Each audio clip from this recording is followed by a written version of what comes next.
Well, mga kapopong, kumusta? Well, since ang karamihan sa inyo ngayon nag-e-enjoy sa inyong bakasyon ngayon, ay huwag kayong mag-alala dahil ako mismo ang magbabalita sa inyo patungkol dito sa breaking news na ginawa ng grupo ni Netanyahu.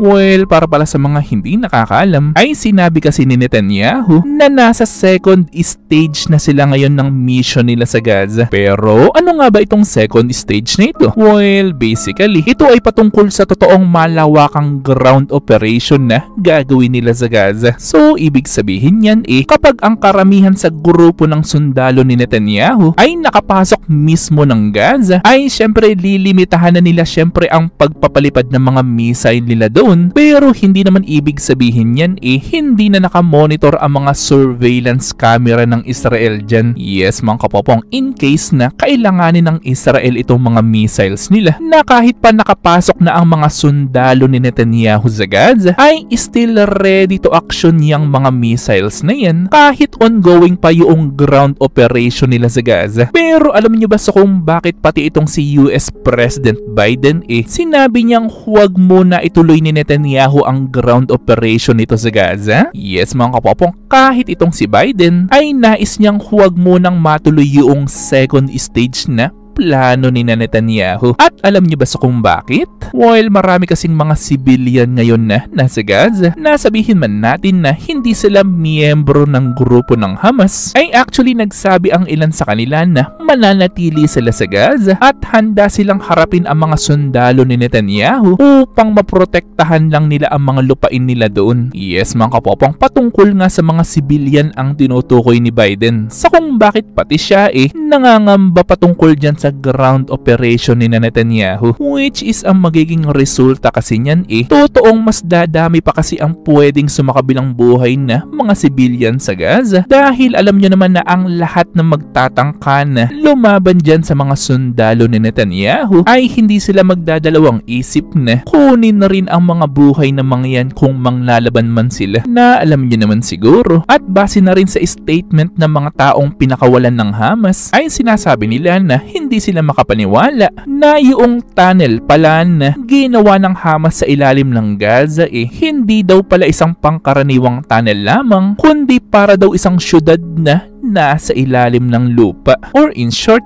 super laki o super haba na tunnel system meron ang Hamas doon. Pero alam niyo ba ang advantage naman ng grupo ni Netanyahu sa kung bakit ang lakas ng loob nila na magkandak agad ng ground operation sa Gaza? Hindi ba sila natatakot sa mga tunnels ng Hamas? At hindi ba sila natatakot na baka sila masopresa na naman ng grupo ng Hamas kung magkakandak sila ng ground operation doon? Well, good question yun, at ganito kasi ang paliwanag dyan. Actually, yung kasing desisyon ni Netanyahu na yan hindi naman nila actually gagawin yan kung hindi nila napagplanuhan talaga yan. Yes, mga kapopong, yung second stage na sinasabi, which is posibleng sa mga oras na ito nag-o-operate na sila ngayon, ay actually dahil kasi yan sa mismong intelligence ni Netanyahu patungkol doon sa malaking mapa ng tunnel system ng Hamas. Yes, mga kapopong, kung sa internet makakakita kayo ng ilang mapa ng tunnel ng Hamas, pero ang mismong military kasi ni Netanyahu mas malawak pa ang kanilang nakuhang impormasyon na posibleng kahit nga yung mga entrance niyang mga tunnels na yan ay alam na alam rin ng military ni Netanyahu, sa kung bakit ngayon ay talagang masasabi natin na ready na talaga sila dyan para sa second stage na yan, na isang military second stage naman na posibleng kahit pa ang presidente ng Amerika o kahit pa ang Secretary General ng UN ay mukhang hindi na talaga mapipigilan itong plano ni Netanyahu. Na remember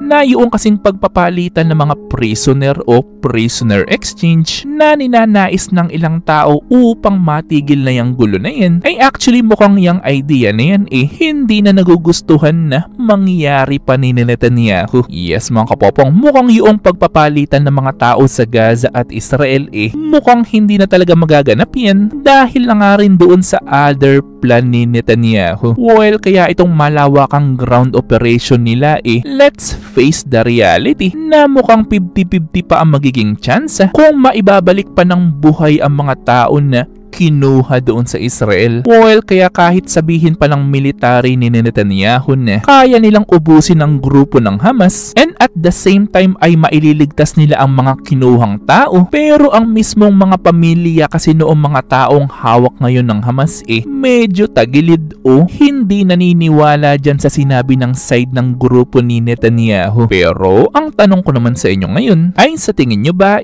maisa sa katuparan ng grupo ni Netanyahu na mailigtas talaga yung mga taong kinuha ng Hamas? O para ba sa inyo mas magiging mapanganib pa ang buhay noong mga tao na yun dahil nga dyan sa second stage o malawakang ground operation ng grupo ni Netanyahu? Well, syempre gusto kong malaman ng inyong mga opinion at ideas, so i-comment lang yan sa baba. Ito'y aking babasahin ng personal at pupusuan. At syempre kung may nalaman o natutunan ka sa video ng ito, mag-subscribe ka naman. At nandito na yung inyong mga shoutouts. At kayo rin mga kapopong, kung gusto nyo rin magpa-shoutout o mag-request ng video, ay i-comment lang yan sa baba. At muli itong yung teacher Popong na nagsasabing, Te amo!